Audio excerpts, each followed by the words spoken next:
Fans agree Kevin Costner's new GF looks like his ex-wife Christine Baumgartner's doppelganger. While many fans were happy to hear Kevin Costner has officially moved on from his ex-wife, Christine Baumgartner, many have pointed out something rather peculiar in his new romance with director Kelly Noonan, the ex-wife of billionaire Alec Gores. Many claim Noonan is a dead ringer for Baumgartner. Report ad. According to the Daily Mail, many are pointing out the similarities between Noonan and Baumgartner. From their hair to their noses, chins, and smiles, they do look a whole lot alike. Don't believe us? Check out the side-by-side pic below. Now, this isn't the first time we've seen celebrities date someone who looks like the others. Doppelganger. For instance, we've seen it before with Gavin Rossdale's girlfriend, Joanna X, who resembles his ex-wife, Gwen Stefani, as well as Ethan Hawke's wife, Ryan Shaw Hughes, who bears a resemblance to his ex-wife, Uma Thurman.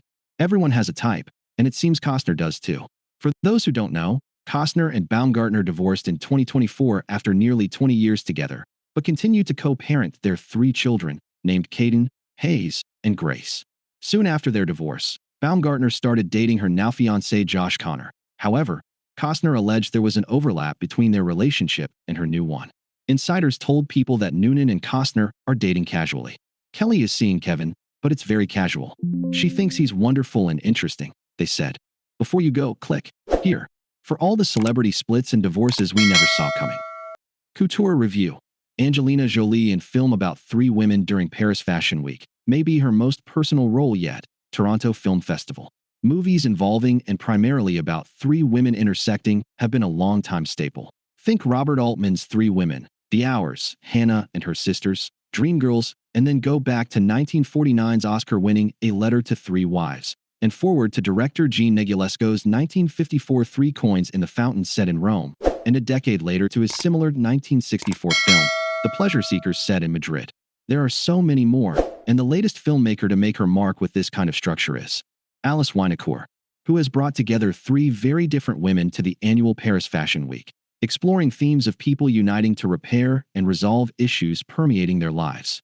One of them is in her 20s, a fledgling model named Ada Renee, from South Sudan studying pharmaceuticals, but coming to Paris for her first and likely only show in this venue. Another is in her 30s, a makeup artist named Angeli Rumps, who aspires to become a writer. And finally, the third is an American filmmaker in her 40s named Maxine Angelina Jolie, who travels to Fashion Week to direct a TV show because she needs the money. The film opens and closes with Maxine, and though it also examines the other 2 characters, the overall weight of the story lands with Jolie's, who we learn is going through a divorce, and only upon hearing the voice of her ex on the phone can we discern that she has great concern about her 15-year-old daughter. A life crisis arises, however, shortly after her arrival when she hears from her doctor in America, urging her to come to his office as soon as possible to discuss the results of recent tests. When he resists telling her the reason, and she explains she is in Paris, he continues to express urgency that they talk immediately, but not on the phone. He then suggests an expert he knows in Paris, and says he will set up an appointment ASAP for her, though she is still in the dark as to why. When, in the middle of a heavy rehearsal day, she is forced to go or else have to wait 6 months, she meets with the French physician, an excellent Vincent Linden, who tells her she has cancer, which visibly shocks her. He suggests more tests and an MRI and says surgery will be needed, and if need be he can do it within the week. The diagnosis continues on a downward cycle from there. It all begins to sink in, and her actions indicate she doesn't quite know how to handle this emotionally, and especially how to tell her daughter. Impulsively, she asks a French colleague on the show, Louis Garrel, if he wants to have sex. It stops him in his tracks, but it also sets up a bit of an unusual love story within this crisis and speaks volumes about what is happening to her. In between all of this, we get to know Ada, as the other models give the newcomer tips on how to make money on the catwalks, and, in one particularly amusing scene, show her how she should walk on the runway.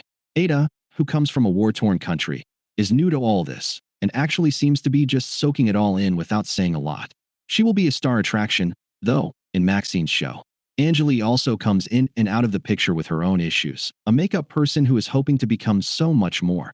Though she hides her insecurities, she actually seems to be able to talk for the others, eventually becoming Winocour's narrator by the end. Advertisement. I found Couture to be an engrossing study of the humanity and vulnerability of those the rest of us just might see doing their job. Winocour is, and always has been, concerned with and focused on the body in Her films, and that includes her first film, 2012's Augustine, to her most recent before this one, 2022's devastating Revoir Paris, which dealt with the Paris terrorist attacks and their aftermath.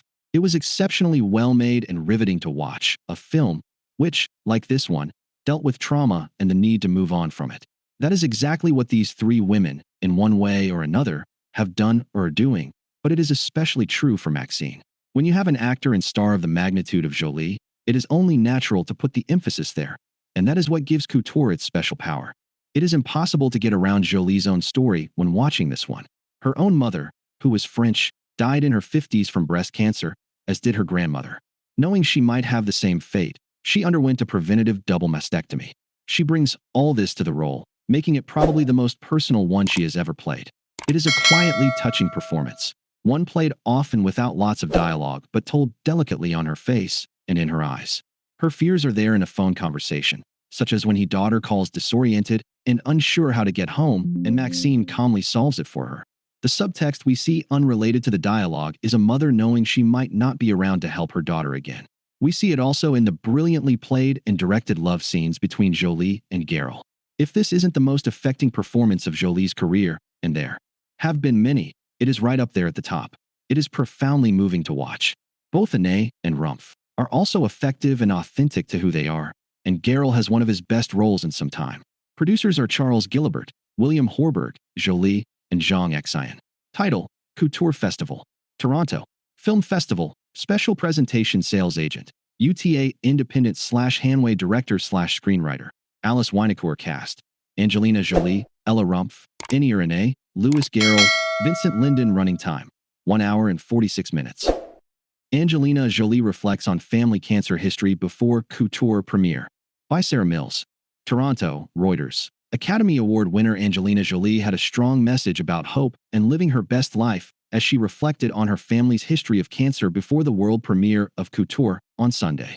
The Salt and Mr. and Mrs. Smith actor was at the Toronto International Film Festival promoting her film Couture, the story of an American film director navigating the Parisian fashion industry while she is given a serious medical diagnosis and is in the midst of a divorce. "I'm 50 now. My mother and grandmother by this age were in chemo," Jolie said, walking down the red carpet with her co-stars. "We all have these things we worry about, or people we love. And it's either going to make us slow down and almost feel we can't move, take a step, or we're going to make the most of this life before it's over." Jolie underwent a preventive double mastectomy in 2013 after learning she had inherited a high risk of breast cancer, and said she hoped her story would inspire other women fighting the life-threatening disease. She went through with the operation in part to reassure her 6 children that she would not die young from cancer, as her own mother did at age 56. She has a personal connection to the subject of illness and what that does to a body and being confronted to that. "And I believe she talks the best about that," co-star Ella Rumpf said. Reporting by Nevada Balu and Sarah Mills in Toronto. Editing by Jacqueline Wong. Angelina Jolie recreates iconic leg red carpet moment in chic coat dress. The Oscar-winning actress surprised with her fashion at the premiere of her latest film, Couture. At the Toronto International Film Festival on September 7th, actress Angelina Jolie walked the red carpet at the premiere of her new film, Couture, surprising fans with her chic yet daring fashion look. Wearing an elegant brown double-breasted coat dress with tights and black heels, Jolie appeared to pay tribute to an iconic fashion moment of hers from when she attended the Academy Awards 13 years ago with Brad Pitt. At the 2012 award show, she wore a black strapless dress with a thigh-high slit and posed with her right leg out for everyone to see. The moment quickly went viral. At the 2025 TIFF event, Jolie evoked the same vibe, posing with the same leg poking out from the dress in front of her. Related: Angelina Jolie at Cannes, viral video shows security guard overstepping. Fans loved the return of Jolie's viral pose. Many fans of Jolie shared appreciation for the fashion moment on social media, such as one person who replied to a post about the look saying, "Let the reign of Angelina Jolie's leg resume. The iconic leg is back," proclaimed another excited fan, while a third reacted to the red carpet outfit by writing, "Her leg, this diva. The daring leg moment has a 2025 upgrade," said someone else.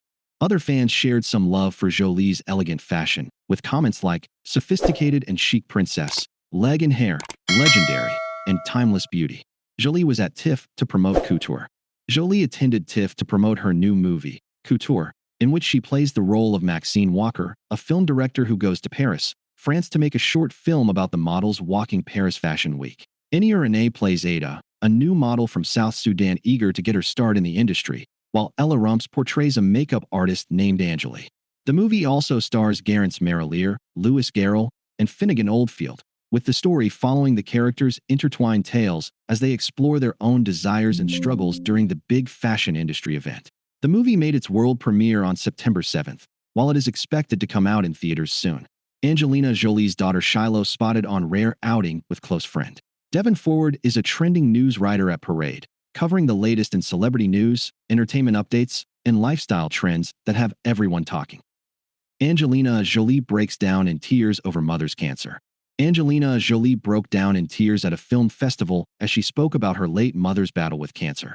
The Hollywood actress, 50, lost her mom Mark-Helen Bertrand to breast cancer in 2007, and she later underwent a double mastectomy in 2013 in a bid to avoid being struck down with the disease herself. She plays a woman with breast cancer in new movie Couture, and during an appearance at the 2025 Toronto International Film Festival in Canada to promote the film, an audience member asked Jolie to share advice for someone who recently lost a loved one to the condition.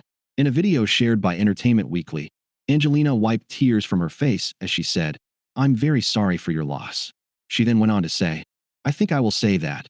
One thing I remember my mother saying when she had cancer, she said to me once, we had had a dinner, and people were asking her how she was feeling and what she was doing, and she said, all anybody ever asks me about is cancer.